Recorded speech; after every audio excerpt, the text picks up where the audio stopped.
Irjen Verdi Sambo kini di pelayanan markas.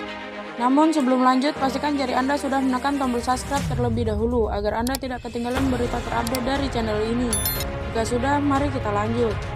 Kapolri Jenderal Listio Sigit Prabowo mencopot Irjen Verdi Sambo dari Kadif Propam Polri. Kini Irjen Verdi Sambo ditempatkan di pelayanan markas. Mutasi jabatan Kadif Propam itu tertera dalam TR 1628 atau yang ditekan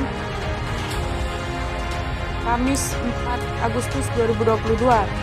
TR ini dikeluarkan oleh Jenderal Sigit usai Bareskrim memeriksa Irjen Verdi Sambo. Malam hari itu saya akan keluarkan TR khusus untuk memutasi dan tentunya harap saya proses penanganan tindakan pidana terkait dengan meninggalnya Brigadir Yosua ke depan akan berjalan dengan baik, kata Sigit dalam jumpa pers di Mabes Polri. Berdasarkan TR tersebut, Irjen Verdi Sambo ditempatkan sebagai Pati Yanma, sedangkan posisi Kadif Propam Polri kini diisi oleh Wakabareskrim Irjen Syahardiantono. Selain mencopot Verdi Sambo, Sigit juga memutasi sejumlah perwira polisi lain. Dengan adanya mutasi ini, Sigit berharap proses penanganan tindak pidana terkait kasus yang menewaskan Brigadir Yosua dapat berjalan baik.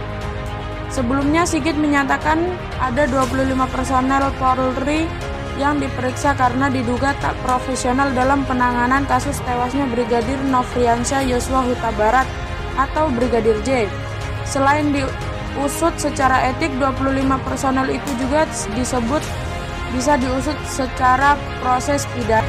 Jadi tim Irsus yang dipimpin oleh Irwasum telah memeriksa sampai saat ini 25 personel dan proses masih terus berjalan di mana 25 personel ini kita periksa terkait dengan ketidakprofesionalan dalam penanganan TKP dan juga beberapa hal yang kita anggap bahwa itu membuat proses olah TKP dan juga hambatan-hambatan dalam hal penanganan TKP dan penyidikan yang tentunya kita ingin semuanya bisa berjalan dengan baik, kata Sigit.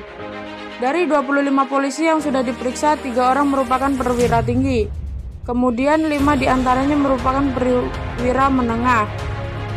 Kita sudah memeriksa 3 personel Pati, Kombes 5 personel, AKBP 3 personel, Kompol 2 personel, Pama 7 personel, Bintara dan Tamtama 5 personel, kata Sigit. Brigadir Yosua tewas diduga akibat penembakan di rumah singgah Irjen Verdi Sambo di Kompleks Polri Duren 3 Jakarta Selatan Jumat 8 Juli 2022 sore. Polisi awalnya menyebut ada baku tembakan yang diawal dengan pelecehan oleh Brigadir Yosua terhadap istri Irjen Verdi Sambo. Brigadir Yosua merupakan personel kepolisian yang ditugaskan sebagai sopir istri Verdi Sambo. Dugaan pelecehan itu disebut membuat istri Verdi Sambo berteriak. Teriakan itu kemudian didengar Baradae yang bertugas sebagai pengawal Irjen Verdi Sambo. Baradae pun bertanya tentang apa yang terjadi, tapi direspon dengan tembakan oleh Brigadir Yosua. Kasus ini baru diungkap ke publik 3 hari kemudian atau Senin 11 Juli. Sejumlah pihak, mulai dari Menkom Polhukam Mahfud MD hingga Ketua Komisi 3 DPR Bambang Wuryanto menilai ada kejanggalan dalam kasus ini.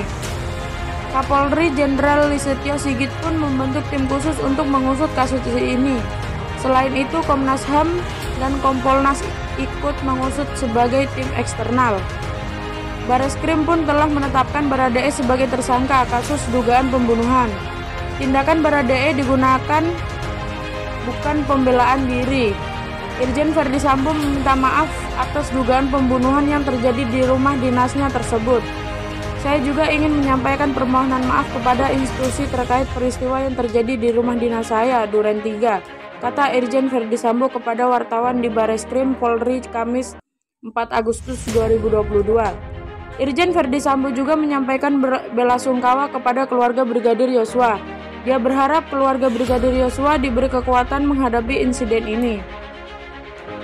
Kemudian kedua, saya selaku ciptaan Tuhan menyampaikan permohonan maaf kepada institusi Polri Demikian juga saya sampaikan belasungkawa atas meninggalnya Brigadir Yosua. Semoga keluarga diberikan kekuatan, ucapnya.